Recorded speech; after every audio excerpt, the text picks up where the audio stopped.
ও যোগ্যশ্রী, আচ্ছা, মানে সবার আগে তো ওনাকেই পদে দেওয়া উচিত।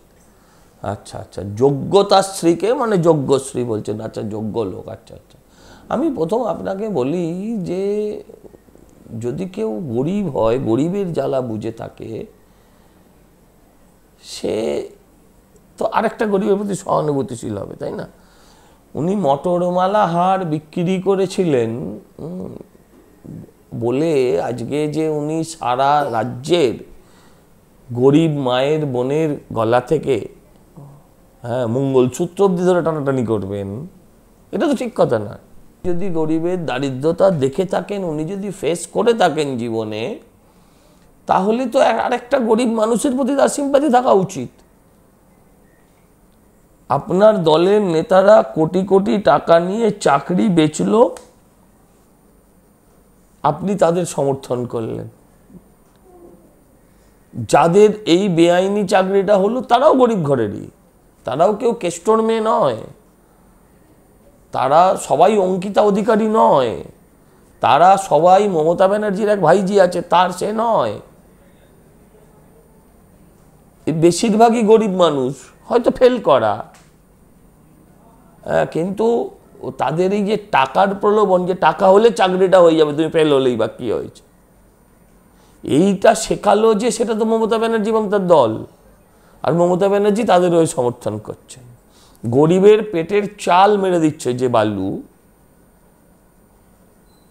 তখন তো কোনো সরকার দিত না, মুখ্যমন্ত্রী বোঝা উচিত এখন সরকার দিচ্ছে, সেই চাল তোমার বালু খাচ্ছে। এইসব কথার কোনো উত্তর নেই। আর আর্ধেক উনি মিথ্যা কথা বলেন, আর্ধেক উনি মিথ্যা কথা বলেন। কি যোগ্যশ্রী কি শ্রী বলতে পারবো না, উনি মিথ্যাশ্রীর যোগ্য, এটা বলতে পারি। অনেকে আইন শৃঙ্খলা নিয়ে অনেক রকম কুকথা বলে, আমাকে কেউ 10টা গালি দিক আমি গায়ে মেখে নেব, কারণ কুকথা বা গালাগালি আমার আর গায়ে লাগে না।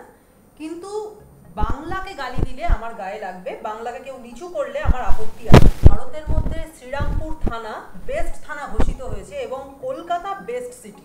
উনি বলেন, আমি জানি না এগুলো কোথায় কোথায় ঘোষণা হয়, আমি এগুলো কোথায় ঘোষণা হয়, কে ঘোষণা করে, যারা ঘোষণা করে তাদের ঘোষণা করার যোগ্যতা কি আছে আমি বলতে পারবো না।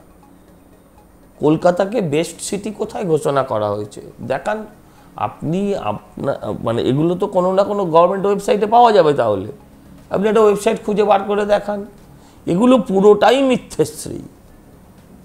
আচ্ছা, ওনাকে গাল দিলে ওনার গায়ে লাগবে না, স্বাভাবিকভাবে গাল খেয়ে খেয়ে খেয়ে খেয়ে, বাড়িতে গাল খাচ্ছে এখন, আগে রাস্তায় গাল খাচ্ছে, খেয়ে খেয়ে চামড়াটা আস্তে আস্তে মোটা হয়ে গন্ডারের সমতুল্য হয়ে গিয়েছে, ভালো কথা, গায়ে লাগছে না।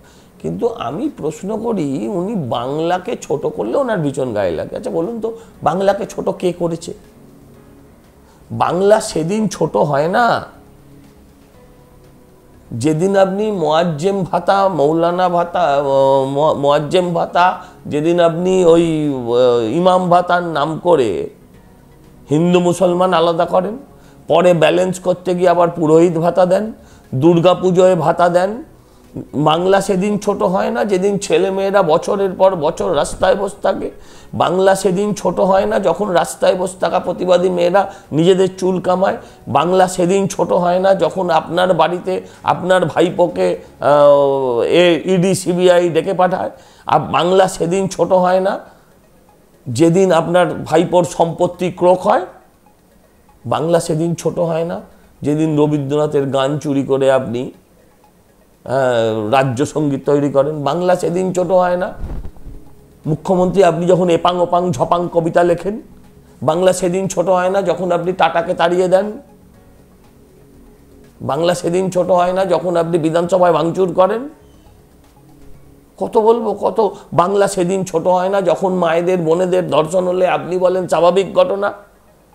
আপনি যখন বলেন যে ধর্ষিতার চরিত্র নিয়ে প্রশ্ন করেন, সাজানো ঘটনা বলেন। 14 বছরের একটা মেয়ে নাবালিকা হাঁসখালিতে ধর্ষিতা হলো, তাকে জ্যান্ত পুড়িয়ে মারা হলো, আপনি বললেন মেয়েটা প্রেগনেন্ট ছিল, লাভ অ্যাফেয়ার ছিল।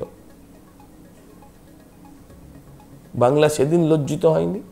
এই রাজ্যে সবচেয়ে বেশি সংখ্যালঘু মারা গেছে গত 10 বছরে, কাশ্মীর সহ ভারতবর্ষের কোনো টোটাল ভারতবর্ষ নিলে এত সংখ্যালঘু মারা যায়নি। বাংলা লজ্জিত হয় না?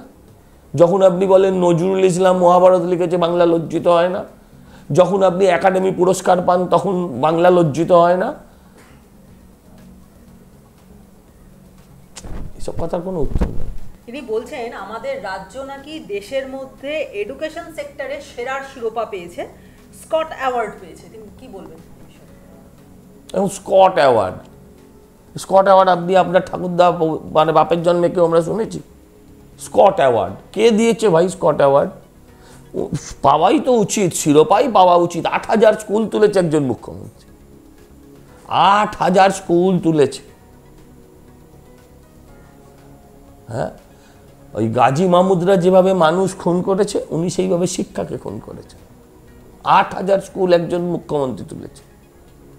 স্কট অ্যাওয়ার্ডটা কি? খায় না গায়ে মাকে? শুনেছেন কখনো? কে দেয়? ওদের দেয় কে? কিসের জন্য পাবেন আপনি আজকে বাংলায়? সমস্ত মিথ্যে কথা। আমরা কদিন আগে শুনেছিলাম নির্মলবাজি নাকি বিরাট পুরস্কার পাচ্ছে কোন পৃথিবীর কোন রাষ্ট্র থেকে, ও নাকি ওই করেছে, কি বলে আপনার কোভিড ওয়ারিয়র হিসেবে। তারপর সব হাওয়া গায়েব। এরা পাক্কা ঢপবাজ, এরা পাক্কা মিথ্যেবাদী। এছাড়া এই ভাষাটা ছাড়ার কোনো ভাষা নেই এদের জন্য। স্কট অ্যাওয়ার্ড, স্কটটা কি আপনি শুনেছেন কখনো? নিজের জীবনের আদর্শ নিয়ে মমতা বন্দ্যোপাধ্যায় কথা বলেছেন। তিনি বলছেন যে আমার জীবনের আদর্শ হলো স্বামীজির বই, সেখান থেকেই আমার নিজের জীবনের লক্ষ্য এবং আদর্শকে তৈরি করেছি। কি বলবেন? স্বামীজি থাকলে পলিডল খেতেন, আর কিছু বলতে পারবো না এ নিয়ে। ওনার জীবনের লক্ষ্য স্বামীজির বই। হ্যাঁ, যে রবীন্দ্রনাথ গীতাঞ্জলি লিখেছেন বলে উনি কথাঞ্জলি লিখে ফেললেন, উনি গীতবিতান লিখেছিলেন বলে উনি কি কবিতা বিতান লিখে ফেললেন। স্বামীজি যেমন বলেছিল যে প্রেম করে যেই জন সেই জন সেই ঈশ্বর, সেই তাতে উদ্বুদ্ধ হয়ে উনি বাড়ির বউদের বললেন তোমরা প্রেম করো। বলেছিলেন তো উনি, ওনার বাড়ির বউদের বলেছিলেন, ভাইয়ের বউদের বলেছিলেন তোরা প্রেম কর।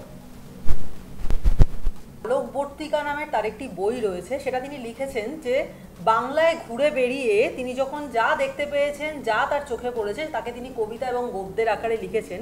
এবার এই আলোকবর্তিকা বই যিনি পড়বেন তিনি বুঝতে পারবেন যে কোন সময় কোনটা পড়লে মন ভালো হয় এবং উন্নত মানুষ হবার জন্য কি কি হওয়া উচিত বা কি কি করা উচিত, সেটা নাকি এই আলোকবর্তিকা বই পড়লেই জানতে পারা যাবে। আপনার কি মত? আমি কি পাগল? আমার থেকে আমার এক বন্ধু টাকা ধার নিয়েছিল, আপনাকে একটা ছোট্ট গল্প বলছি। তো বেশ কিছুদিন ধরে আমি টাকাটা চাইছিলাম, পাচ্ছিলাম না। আমি জানতাম ও টাকা দেওয়ার ক্ষমতা আছে, ইচ্ছা করে দিচ্ছে না, বদমাইশি করে।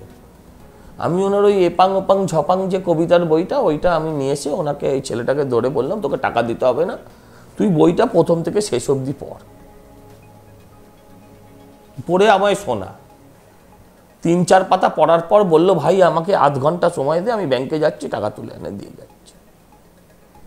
এটা আমার জীবনের উপলব্ধি। আর আমি কি এরপরে আমি কি পাগল? আলোকবর্তিকা মানে কি? কে যে ওনার ওই বইগুলো লেখে আমি তাকে খুঁজছি। মুখ্যমন্ত্রীর যে সঙ্গীতের প্রতিও একটা আগ্রহ রয়েছে, সেটা আমরা এর আগেও দেখেছি। তো তিনি তাদের বলছেন বিদেশে গেলেই ভিখারিদের হাত থেকে ওই পিয়ানো নিয়ে বাজাতে শুরু করেন। আমরা দেখেছি তো, আমরা এটাও দেখেছি। যাই হোক, তো তবু তিনি বলছেন যে নির্মলা মিশ্র নাকি ওনার কথায় সুর ধরেছিলেন এবং গীতশ্রী সন্ধ্যা মুখোপাধ্যায় ওনাকে গান শোনাতে বলেছিলেন। গান শোনার পর তিনি বলেছিলেন যে তোমার সুর এত সুন্দর কিভাবে হলো। দ্বিজেন মুখোপাধ্যায় ওনাকে বলেছিলেন গান গাইতে, সমস্ত স্মৃতিচারণা। ঠিক ওনার গানে মুগ্ধ হয়েই দ্বিজেন মুখোপাধ্যায় আবার স্বর্গ থেকে নেমে এসে সল্টলেকে ভোট দিয়েছিলেন ওনার দলকে। দেখুন ম্যাডাম, আমি কমেডিয়ান নয়, আমি মদন মিত্রও হতে পারবো না। আমি এইসব প্রশ্নের কোত্থেকে উত্তর দেব? এখন দেখুন, আত্মা তো থাকতে পারে। এখন আমি ধরুন নির্মলা মিশ্রের আত্মা নিয়ে কথা বলবো, আমি তারপরে আপনার দ্বিজেন মুখোপাধ্যায় নিয়ে কথা বলবো, তারপরে আপনি সন্ধ্যা মুখোপাধ্যায় নিয়ে কথা বলবো। আমার এই দুঃসাহস নেই। ভালো ডাক্তার দেখাক, একটা ভালো ডাক্তার দেখাক। হ্যাঁ, ভাইপোর চাপে আর এই আমাদের শুভেন্দুবাবুর চাপে তার গেছে কেটে, এছাড়া আমার কিচ্ছু বলার নেই। This is not an interview mode. আমার কিছু বলার নেই। এনার প্রশ্নের উত্তর আমি দিতে পারবো না, আমার ক্ষমতার বাইরে, আমায় মাফ করে দেয়।